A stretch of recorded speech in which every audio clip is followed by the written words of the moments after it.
Welcome, Star Citizens. My name is Solden, and today I have something really special for you. If you've ever heard of the Scarlet Apex, a distortion weapon-enabled race around the asteroids in Yela and Grim Hex, or the endurance race of a lifetime called the Crux Cup, you've definitely heard the name of Echobits.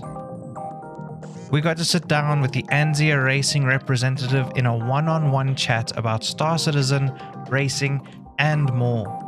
If you'd like to see more of this type of content, hit that subscribe button and comment below on who you'd like to see next on the show. And now, without further ado, sit back, hit full screen, put up that volume, and enjoy. Hi Echo, how you doing? Hey, it's nice to meet you. Good to hang out with you today. Thanks. First off, I just want to say thank you so much for giving me the time and coming to chat with me about SCR, racing, and Star Citizen. Let's start off with the most basic of questions. Can you tell us about yourself? Yeah, sure. So, I'm Echo, or by my RSI handle, Echobits. I'm from New Zealand, but live and work in Australia as a web developer. And I backed Star Citizen at the tail end of 2016. Nice. What's your daily ship and what's the first ship you owned? Like, what was your first pledge and what are you flying regularly now? So, my daily ship is the Anvil Cat, named Farcaster, after the science fiction gates in the book series Hyperion by Dan Simmons. And the first ship I ever pledged for is the Aegis Redeemer. It's the most anime-looking ship in the game, and its engines remind me of the Gundam series. You know what? Now that you mention it, actually, And the thrust is just so cool.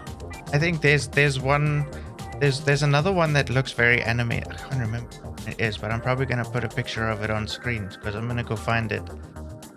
But there's quite a few ships in the game that have that like characteristic to them, where they've really tried to bring They're so in wild, influence. and even the alien ones are quite anime. Yeah, it looks like a star. It's one that like it looks like this, and then it like folds up into a star. Casual! Yes, that's the one. Yeah! Speaking of ships, do you have a favorite ship or maybe a top three? I know that you have the daily, flying the daily Carrack, but do you have like a top three list of ships you'd jump between? Yep. So, I would say my favorite ship is the Aegis Javelin, followed closely by the Fury Amex now. And I want to say ships like the Vulcan, Crucible, Starfarer, SRV, Kraken, Apollo, Theater, Carrack, 890J, but I'll just settle with the Aegis Idris for third place, because in my opinion, of all the ships that could be servicing racing ships, the Aegis Idris has the best flow and service features a racing team could ever want. Racers can come in to a crew-supported pit stop, can easily fly into the Idris from behind, land at one of the 3 servicing bays, be cared for by their crew before launching straight out the front of the ship. So can you actually refuel in the Idris? The Idris has everything. It serves all their military snub and fighter craft. How did you get into the racing scene? So when I backed Star Citizen, I had already planned which org I wanted to join, the Southern Cross Alliance. It's one of the largest organisations for Australia, New Zealand and Asia. There I discovered they had been running an annual race called the Crux Cup and Arena Commander since 2015. And I offered to volunteer as a race official for their event. Most of the races I've ever had at the Crux Cup was in 2018, where we saw upwards of 276 races show up to the race across a tournament they took all day to run. I enjoyed working with the admins of Southern Cross Alliance so much that I decided to commit every fibre of my being towards helping them every year and grow and evolve the Crux Cup into what it is today.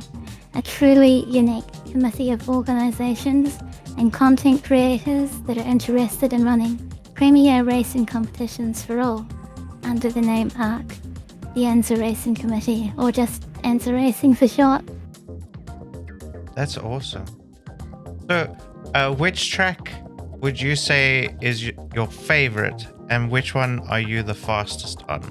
So my favourite racetrack is the Ahi Ring, the fast track I ever created for the Persistent Universe, where I've run 2 spaceship endurance events called the Crux Cup, and have fond memories of racing on and creating memories for the Star Citizen community. I'm pretty fast there, but I think I'm faster in 0G because Arena Commander was all we had back in the day, and that was all 0G, so I learnt to race in 0G. That's pretty intense. I've been learning how to fly decoupled, and 0G is definitely not my safe space. It's so hard. Spaceships are difficult, yeah. Can you tell us more about the Crux Cup? We've mentioned it a few times, and then there's also another race I'd like to ask about, the Scarlet Apex, which I believe you guys are also very, very deeply involved in setting up. Of course. So, the Crux Cup is a long-running spaceship endurance racing event. It's run annually since 2945 or 2015, originally utilising Arena Commander for a bracket-style tournament race, and then Gentleman Jez and I evolved the event and moved it into the Persistent Universe for the first time in 2952, and introduced it with a 94-kilometre endurance track called the Ahi Ring. And the Crux Cup welcomes any ship and skill level by providing multiple racing classes to choose from, and is truly a multi-class racing experience where everyone races at the same time. It's built on translated real-life equivalent GT racing at Le Mans or Nürburgring car endurance racing tournaments, but built for the best damn space sim. Do you want to talk about the Scarlet Apex as well? Yeah, please. Okay. So, the Scarlet Apex is a distortion damage permitted combat race that has been running annually since 2952. It was originally envisioned in the Murray Cup official lore as a blitz limited combat race on the Galactopedia. However, ANZIA Racing has sanctioned its own imagined combat race ahead of the official CIG debut, with the Crux Cup based regulation endurance race. So it plays out just like a Crux Cup endurance race with the added layer of distortion weapons to disable your opponents in the race. This race is an original design by me because I simply wanted to see what combat racing would be like in the current version of the game. The original design that just took off, and now it's an annual event. That's it, eh? Yeah, just built upon our success with the endurance race. And it's like, why not throw weapons in? And it's kind of a race that I want to eventually give to pirates, because I believe both lawful players and pirates will make up the entirety of the game. There'll be 2 sides to the universe, and I believe both sides should have a race, and that's where Scarlet Apex is headed, to give pirates or more illegal races their own race to race in. That's awesome. Would you mind if I asked a little bit more about the Crux Cup? Hang on, this is where I sort of run out of notes.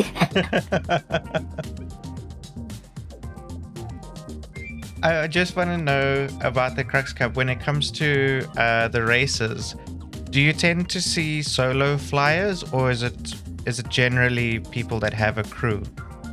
So, in the beginning, I made it as friendly as possible so that anyone with any ship, their favorite ship, you could bring it to the Crux Cup. We have a racing class for you. So, we have 2 class groups. We have Class Group B, which has the open racing class where you can bring your favorite ship, any ship. We've got the Aurora for anyone with just an Aurora starter class ship. You all are racing competitively on the same speed and level. And then we have the heavy racing class, which is for industrial, large and capital ship races. They do exist. We found a niche for that recently.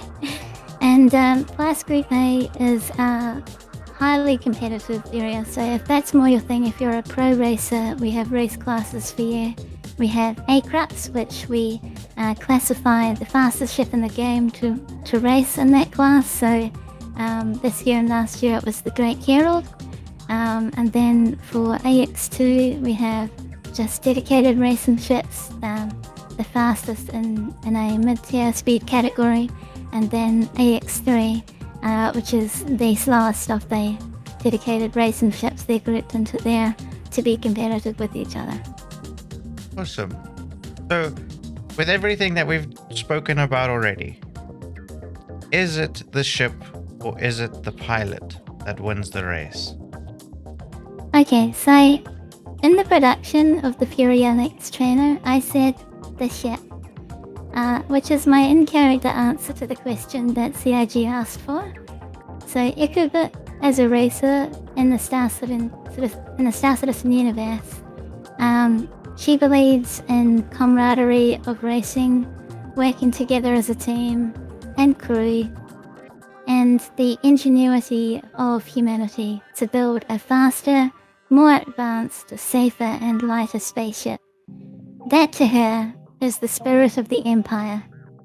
She's a big supporter of Mirai, and you'll often find her at the headquarters of Saisei Centauri, where she will be working as a test pilot on Miss Mirai's latest projects. But out of character, it's the pilot. The skill of the game over boys win the race.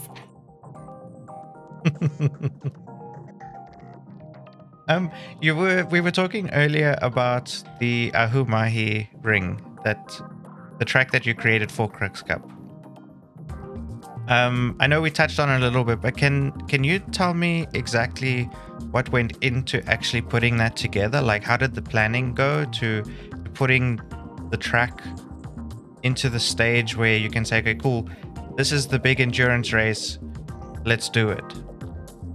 Alright, so the story of the Ahumahi ring's creation begins when Arena Commander lost its private lobby functionality in 2019, and that made it extremely difficult for us to run Crux Cup in organised brackets.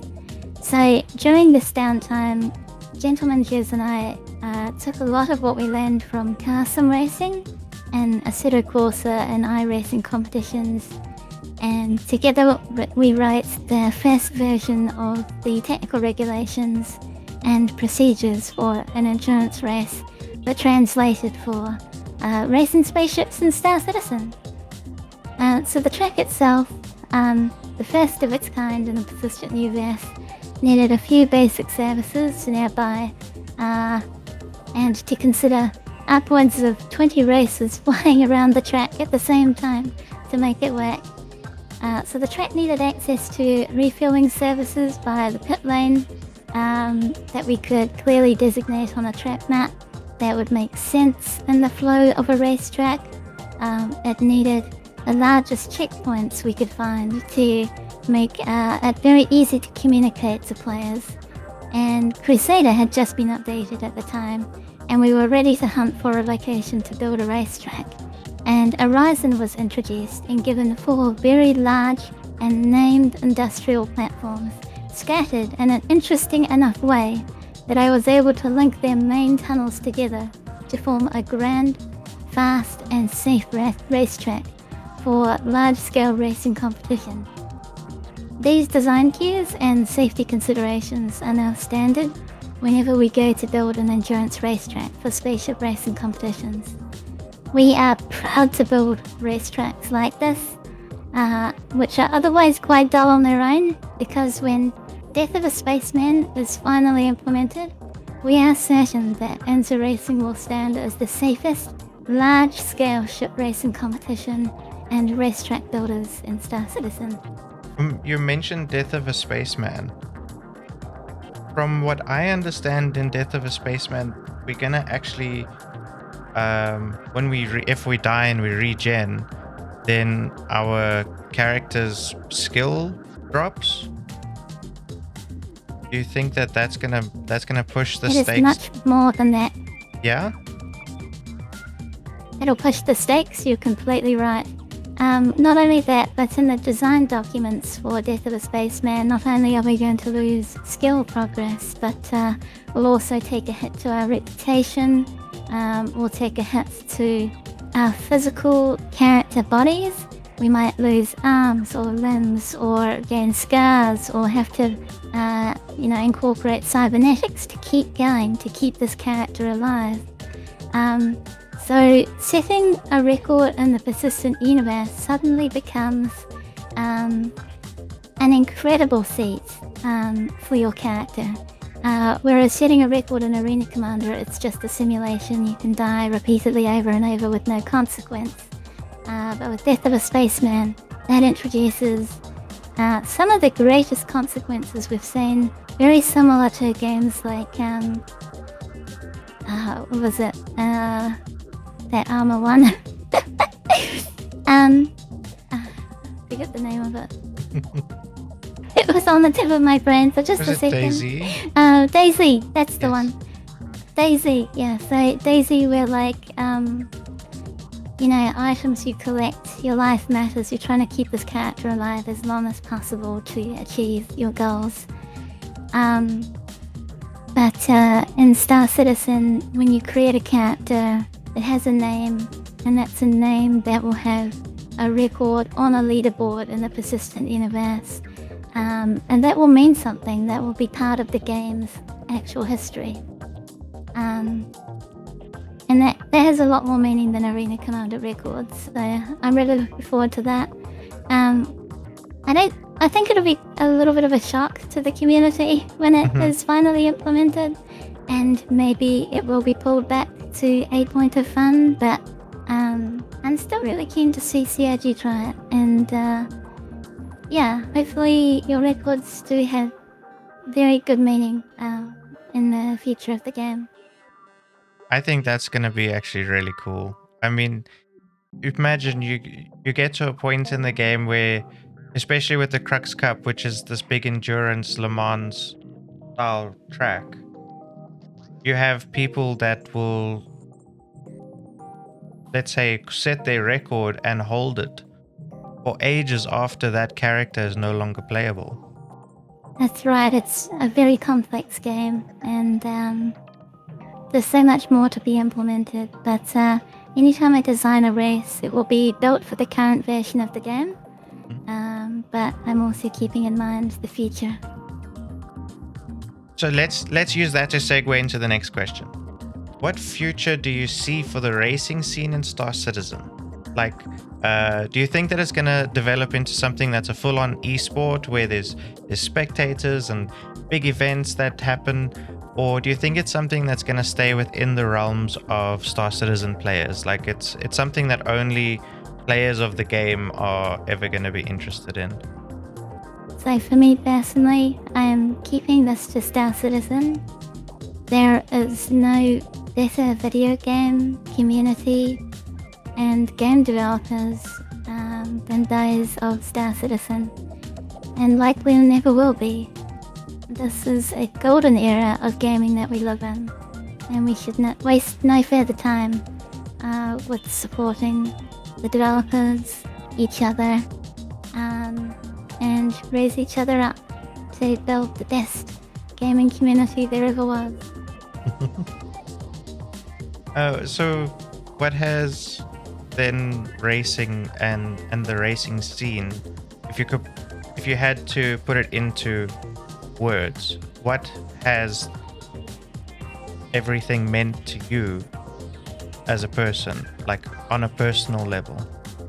To me, it would be camaraderie, to be united by gaming, fun, and racing. I have had many leadership roles in my life.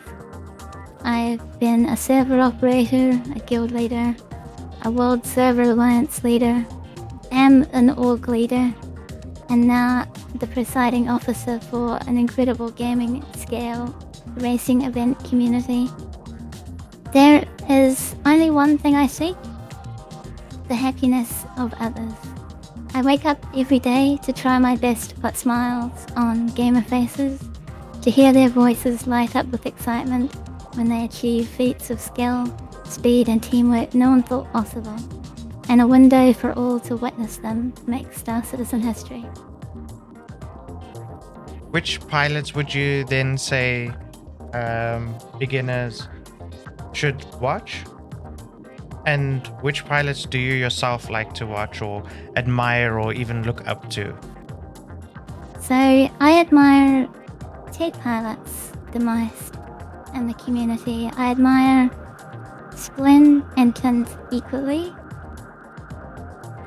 Splin specifically for persistently, for many years, producing racing tutorials, guides, public time trial videos for all of the community to enjoy and learn from. This man is a god-tier gamer, teacher, and blessing upon the Star Citizen community. And I admire Tint for being the most welcoming, patient, and successful leader in the racing community, who achieved building a racing team so large that it includes all of the Frontier Consolidated Organization divisions, such as exploration, medical, service, rescue, security, science, and more, all to be united by racing and working together. That's awesome. I really enjoyed my chat with Tint. And even after that, we spent some time together. He's actually the one that's taught me how to start getting my head around decoupled, even though it's not all the way around yet. And there's moments where I still don't understand why I'm doing this to myself. He had a lot of patience with me because I had a lot of questions. Isn't he a wonderful teacher? Yeah, I loved him very much, and he's part of the ANZIA Racing Committee now. He's was officially made a member not a week or two ago. He was voted in, so congratulations to him, and joining on this unique collaboration of organizations and content creators. That's so awesome. If you had to name a track, either like in the game, like Arena Commander, or something that shows up on the reputation list from the quests in the PU, or from the SCR website as the hardest possible track out there, what would it be? So the hardest track and road is Star Citizen's full release. I'm just kidding. We all know that is the hardest track though. But if it were a racetrack, I know Tint said Grim Prospects in the last interview, and I do agree with them. 0G tracks are the worst for getting disorientated. But if I had to pick something that's the hardest possible track for a different reason, and I'm going to say this is the most deadliest, I'm going to say it's the full length of the Dayar Rally and its current version of Grappler Racing. That track is the longest, takes nearly 2 hours to finish under the fastest speed you can achieve, and has the highest risk of death of any racetrack I've ever raced. You're doing wildly long stuff that way, but if you could consider the lives and safety of our characters come death of a spaceman, that would be great. I remember growing up where we lived here in South Africa, we lived in a space where it wasn't really city-like. It was very out there, and we had something called the Mafeking 500. And basically it's the same thing. It's a full day of 500 kilometers of just rally. And when we were kids, our parents were like all involved in some way. Like we actually had one friend who his dad raced it, and then he raced it with his dad, and then he was racing it alone, like all through growing up. And I think that's, for me, that's one of the reasons why I'm actually looking forward to seeing what the Dayar Rally is about. I don't think I'll enter because I don't think it's something you should do solo. But I'm very excited for that actually. The Dayar Rally is a unique experience in the Star Citizen community. I recommend it to anyone that loves ground racing. They even have a smaller rally, the System 7, it's now called, because it's going system-wide. Yeah, I've raced in it myself, and crashed and died. And yeah, if you are looking for a group to play with, definitely seek some of the racing orgs. Frontier Consolidated being the first one I'd recommend. They're just welcoming. They've got plenty of racing teams. Yeah, and Tint's there. Tint is amazing. Are there any races or events that are coming up like in the immediate future, or maybe something that you look forward to every year? There are so many. Of course, I look forward to my own Crux Cup, which is coming on its 9th year of racing in 2954. It's announced to be hosted at our latest endurance racetrack, the Gold Dust at Lawville. And on Scarlet Apex, it's going to be moved into Pyro next year, and I will build a racetrack around Ruin Station with some collaboration from organised pirate communities. It's been fun getting in touch with those players. There are some really great pirate organisations out there in the community, so excited to work with them. And there are 2 Arena Commander tournaments that we've sanctioned at ANZIA Racing that are in the filming production stage to be announced this year. There is also a ground vehicle combat race in the works to be revived by ANZIA Racing that was previously run by Croncy on his Twitch channel called Mountains of Mayhem. I'm also excited for the next Ignition Expo, which was a totally brand new event kicked off in a unique collaboration between CIG and the racing community to showcase the Fury LX in a race ahead of its sale and debut. So Ignition Expo was built to showcase and invite racers to test any new dedicated racing ship being added into the game. I really want to do that again. That was one of the funnest collaborations that I could do, and raise a lot of new players to getting into racing, because they also had a nice fancy ship to try out as well. And finally, another brand new initiative I have kicked off together with Tint at ANZIA Racing is the Community Tour, where we bring Arena Commander racing and races to your amazing organisation and community for free for a weekend of racing fun together. Let's quickly go back to the beginning of this answer. Do you think we're going to get Pyro next year? We are.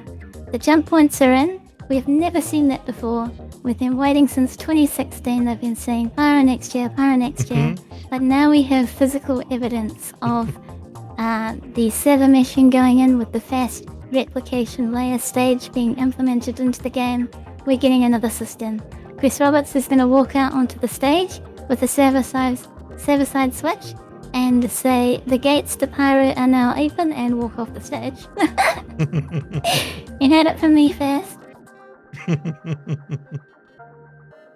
Thank you so much for spending time with me today and letting me ask you all of these questions. I really appreciate it. Just one final thing I'd like to ask. Where can people find you, your organization, or your content?